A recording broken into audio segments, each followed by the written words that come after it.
Oke, baik. Eh, kita mulai untuk materi selanjutnya. Jadi untuk sesi 11 ini kita akan belajar terkait dengan penegakan hukum yang berkeadilan. Jadi di sini saya ingin mengenalkan hukum dan juga untuk menjauhkan kita dari hukuman gitu ya. Dan tema kita hari ini adalah hukum.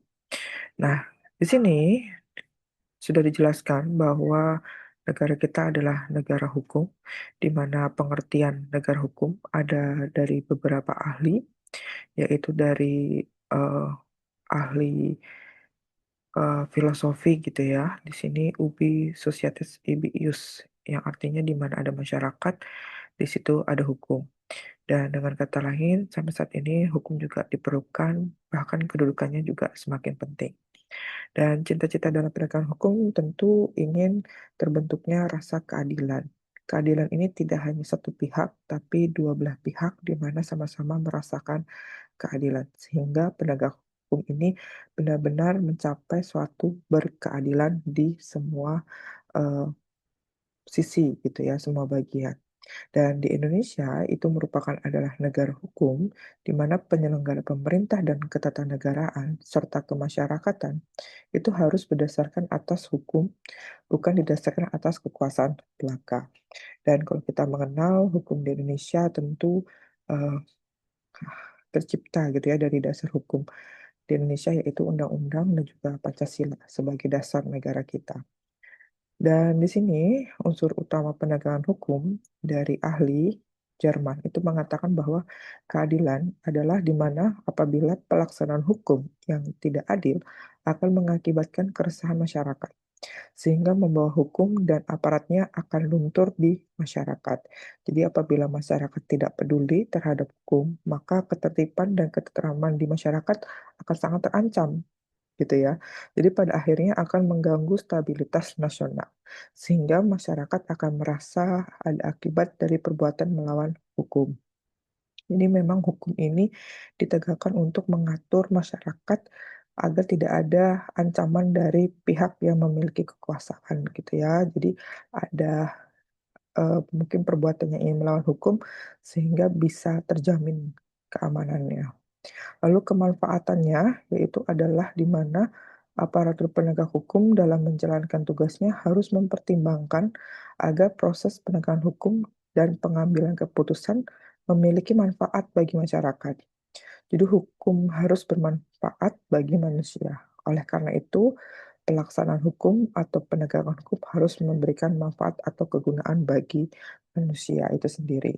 Dan ketiga, unsur utama hukum adalah memberikan kepastian hukum, yaitu di mana seseorang yang melanggar hukum akan harus atau wajib gitu ya bertanggung jawab atas perilaku atau perbuatannya yang harus diproses secara pengadilan, dijatuhkan hukuman gitu ya, yang dimana apabila terbukti bersalah akan dihukum sesuai dengan perbuatannya, dan orang yang tidak bersalah atau tidak mengetahui harus diperbuat itu harus mendapatkan keamanan dari kepastian hukum itu sendiri, dan akhirnya akan timbul sehingga tidak akan timbul adanya keresahan begitu. Nah, dari tiga unsur tadi utama penegakan hukum, di sini ada yang bertugas dalam menegakkan hukum di suatu negara. Yang pertama yang kita kenal adalah kepolisian, itu aparatur negara bertugas gitu ya untuk menegakkan hukum. Lalu kejaksaan untuk mencari keadilan gitu ya. Kejaksaan itu bisa membela korban begitu atau di mana menuntut pelaku. Lalu yang ketiga adalah kehakiman, memutuskan untuk memberikan eh, tanggung jawab dengan dijatuhkan hukuman dalam kepada pelaku gitu ya. Jadi ditegakkan. Jadi ketiga hal ini merupakan tugas dari penegak hukum bagian-bagiannya. Jadi kepolisian menangkap, kejaksaan eh, melindungi atau memberikan jatuh ke hukuman gitu ya, membela korban, sedangkan kehakiman itu untuk menjatuhkan hukuman. Nah, di sini lembaga penegak hukum, kepolisian, itu adalah di mana alat negara penegak hukum yang terutama bertugas memelihara keamanan dan juga ketertiban dalam negeri. Jadi, upayanya adalah untuk eh, bertindak sebagai penyidik atau penyelidik. Sedangkan kejaksaan itu menuntut untuk melimpahkan perkara ke pengadilan negeri yang di mana berwenang untuk eh, agar hukum pidana itu dijalankan gitu ya, dan menunggu agar diperiksa sebelum ada keputusan hakim. Sedang kehakiman ini adalah lembaga kekuasaan untuk mengadili. Jadi harus sesuai dengan undang-undang yang berjalan di Indonesia, sesuai dengan eh, hukum yang berlaku di Indonesia. Gitu. Dan ini adalah ketiga tugas dari lembaga penegak hukum. Nah, di sini ada beberapa tipe pengadilan di negara kita gitu ya. Yang pertama adalah peradilan umum, jelas untuk masyarakat umum.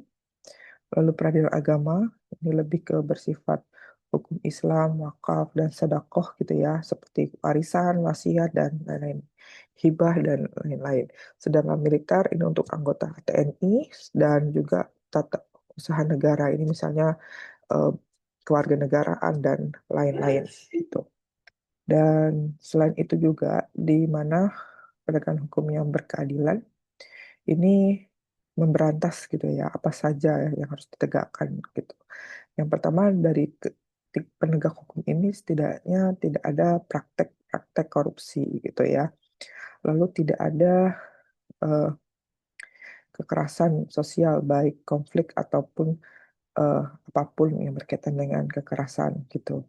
Yang ketiga adalah di mana hukum itu tidak boleh tumpul ke atas tajam ke bawah. Jadi harus benar-benar eh, keadilan. Dan juga pelanggaran oleh wajib pajak penegak hukum dalam bidang perpajakan. Jadi walaupun mereka penegak hukum, mereka juga tidak bisa lolos dari bayar pajak gitu ya. Nah, di sini yang ingin ini sampaikan bahwa kita ini harus memiliki akan adanya kesadaran hukum. Maksudnya seperti apa? Yaitu di mana pelaksanaan hukum dalam masyarakat itu tergantung pada kesadaran hukum masyarakatnya atau aparat penegak hukum. Kalau aparat penegak hukum berjalan sesuai dengan tugasnya, sesuai dengan kepentingan, masyarakat pun juga akan eh, memberikan rasa kepercayaan terhadap penegak hukum tersebut. Jadi perlu adanya kolaborasi di mana masyarakat punya kepercayaan yang juga untuk bersedia dengan baik. Sehingga perspektif orang itu di mana masyarakat benar atau negara yang bisa eh, apa ya mewujudkan hukum yang berkeadilan dalam negara tersebut. Jadi ini adalah eh, bentuk bagaimana kita memiliki kesadaran hukum sehingga hukum itu bisa dijunjung tinggi untuk menciptakan rasa keadilan dan mengayomi masyarakat. Begitu. Nah, ini salah satu contoh dari kesadaran hukum, siapapun itu harus ada kesadaran hukum, jangan takut akan hukum, tapi kita perlu menuntut apa yang menjadi hak kita, dan juga apabila kita tidak bersalah, kita harus eh, berhak dibela, dan juga pelaku berhak dihukum, gitu ya. Dan di sini kita pun bisa melawan ketidakadilan, misalnya ada kejahatan bagi penegak hukum tadi, ketiga tadi kepolisian, kejaksaan, dan eh, hakiman apabila meloloskan pelaku gitu ya, kita berhak untuk melawan ketidakadilan tersebut. Dan di sini juga bagian dari bagaimana masyarakat itu harus berkolaborasi gitu ya sebagai bukti cinta tanah air begitu. Nah, ini adalah penjelasan singkat terkait dengan hukum yang berkeadilan, dan selanjutnya kita akan berdiskusi terkait dengan apa sih masa-masa hukum dan tantangan yang dihadapi dalam sistem hukum di negara kita. Jadi kita lanjutkan di sesi diskusi. Silahkan kalian jawab di sesi diskusi terkait dengan pertanyaan di minggu ini. Terima kasih.